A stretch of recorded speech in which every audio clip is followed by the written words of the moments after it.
जयदिस्य जातक नंबर 515। अर्थ। जयदिस का अर्थ है विजयी दिशा या विजयी राजकुमार। ये जातक कथा उन श्रेष्ठ जातकों में से एक है जिनमें बुद्ध ने पूर्व जन्म में कठोर तप, त्याग और ब्रह्मचर्य के आदर्शों को निभाया। ये जातक कथा उस समय की है जब भगवान बुद्ध श्रावस्ती में जेतमन विहार में विहार कर रहे थे। एक दिन किसी भिक्षु ने उनसे पूछा, भगवन, आपने पूर्व जन्मों में संसार को उपदेश देने के लिए कितना त्याग किया? तब तथागत ने ये कथा कही। प्राचीन काल में गंधार देश में जयदिस नामक एक राजकुमार था। वे बोधिसत्व थे। वे परम बुद्धिमान, सत्यवादी, करुणामय और अत्यंत सुंदर थे। वे वैवाहिक जीवन और सांसारिक सुखों से विरक्त हो चुके थे और उन्हें ज्ञान की खोज थी। जब जयदिस ने गृह त्याग कर संन्यास लेने की इच्छा प्रकट की तो उनके पिता राजा चिंतित हो गए।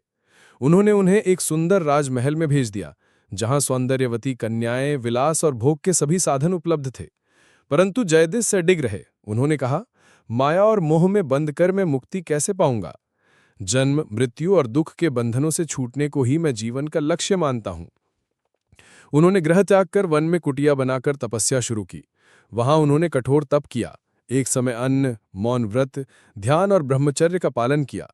राक्षसों और दुष्ट साधुओं ने उन्हें भटकाने की कोशिश की, पर वे विचलित नहीं हुए। उधर गंधार राज्य पर पड़ोसी राजा ने आक्रमण कर दिया। राजा ने संदेश भिजवाया, जयदिस, राज्य को बचाओ। लेकिन बोधिसत्व ने उत्तर दिया, मैंने राज्य छोड़ दिया है, अब केवल धर्म ही मेरा पथ है। जो आत्मा को जीत ले वो समस्त युद्धों का विजेता है। राजा को अपने पुत्र पर गर्व हुआ। युद्ध की चिंता भी शांति में बदल गई। उन्होंने राज्य को धर्मराज्य बनाने का निश्चय किया। कथा के अंत में बुद्ध ने कहा, तब के जयदिस मैं ही था। मैंने तब भी ब्रह्मचर्य मार्ग अपनाया, आज भी उसी मार्ग पर तुम्हें चला रहा हूं।